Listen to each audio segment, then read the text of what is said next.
क्या नाम है आपका? मेरा नाम एडवोकेट ज्योत्सना गोयल है।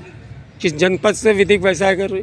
मैं उन्नाव जनपद से विधि व्यवसाय अपना कर रही हूँ 2011 से। जैसा कि मैडम वार्षिक चुनाव चल रहा है, कानपुर में भी चल रहा है, उन्नाव में भी शुरू हो गया है। जी, आप किस पद के दावेदारी पे खड़ी है?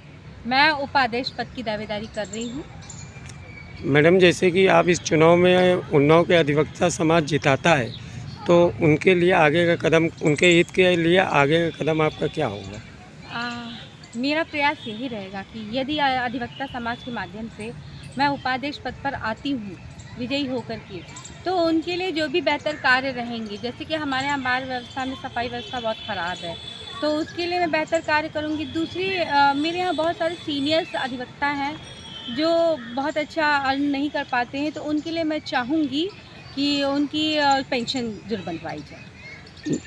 अधिवक्ता, उन्नाव के अधिवक्ता समाज से जिताने की क्या अपील करेगी आप? मैं सभी से यही निवेदन करूँगी कि जो भी मेरे अधिवक्ता भाई बहनें और अन्य सभी सीनियर्स हैं, तो निवेदन करती हूँ कि मेरा सभी कोई सहयोग करें और उपाध्यक्ष पद पर मुझे विजयी बनाए।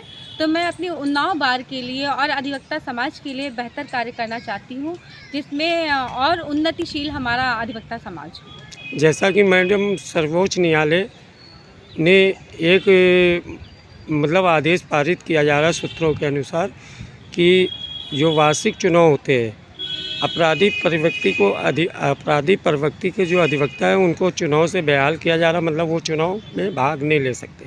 उनका ऐसा निर्णय के संबंध में आप क्या कहना चाहते हैं? हाई कोर्ट ने यदि ये निर्णय पारित किया है तो अधिवक्ता समाज के हितार्थ के लिए पारित किया है, जिससे हमारे यहाँ जो अधिवक्ता प्रवृत्ति ज़्यादा बढ़ने लगी है या उनके साथ में दुर्व्यवहार हो रहा है या वो आगे चल करके ऐसा कार्य कर रहे हैं, तो उस पर प्रतिबंध लगाना ज़रूरी है, ताकि हमारा जो अधिवक्ता समाज है वो साफ़ सुथरा और जो बाहरी लोगों की हमारे प्रति एक न्याय वाली सोच है तो वो बरकरार रहे। जैसा कि मैडम, अधिवक्ता निर्दोषों को न्याय दिलाने के लिए होता है और bar council of India, bar council Uttar Pradesh द्वारा एक मुहिम चलाई जा रही है और ये भी सामने आ रहा है 50 लाख अधिवक्ता के फर्जी होने का भी मामला आ रहा है। उसके लिए यहाँ पे सीओपी धारक जो भी हैं उसके लिए रजिस्ट्रेशन करवाया जा रहा है और हर उसमें वकालतनामा उसका ज़रूर लगा होना चाहिए। अदरवाइज़ उसके बाद जो भी होते हैं वो आगे बढ़ाए नहीं जाते हैं, उसी जगह प्रतिबंध लग जाता है। तो ये जो व्यवस्थाएं हो रही है ये अधिवक्ता समाज के अच्छे कार्यों के लिए ही हो रहे, ताकि इसमें जो अन्य बहुत सारे ऐसे हैं जो सिर्फ कोर्ट धारण कर लेते हैं और वो रजिस्टर्ड नहीं हैं, तो उनको चिन्हांकित किया जाता है और उसके बाद में उसी जगह उन पे लगाम लगा दी जाती है। जैसे मैडम, अध्यक्ष महामंत्री होते हैं चुनाव के बाद, इनका कर्तव्य है कि अधिवक्ता समाज की छवि को धूमिल ना होने दे और ये भी कर्तव्य है अगर उनके बार में किसी जनपद, समस्त जनपद के किसी भी बार में अध्यक्ष महामंत्री को संज्ञान में आता है हमारे बारे में अपराधी प्रवृत्ति के अधिवक्ता है, तो इस पे संज्ञान लेना चाहिए।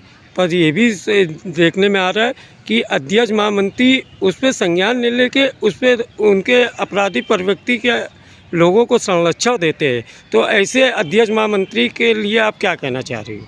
मैं यही कहूँगी कि अगर अधिवक्ता समाज को आगे बढ़ावा देना चाहते हैं और उन्हें सुरक्षित करना चाहते हैं, तो यदि ऐसा संज्ञान में आता है अध्यक्ष या महामंत्री जी के उसमें, तो उन्हें उसके माध्यम से अपने सभागार में इस चर्चा रखनी चाहिए और सो मोटो उनको पावर है कि इसमें बुला करके सारे अधिवक्ताओं से इसमें पूछा जाए और उस जो सबकी राय आए उसी उसमें आगे कार्य किया जाए। आपका चैनल में पधारने के लिए बहुत बहुत धन्यवाद ज्योत्सना जी।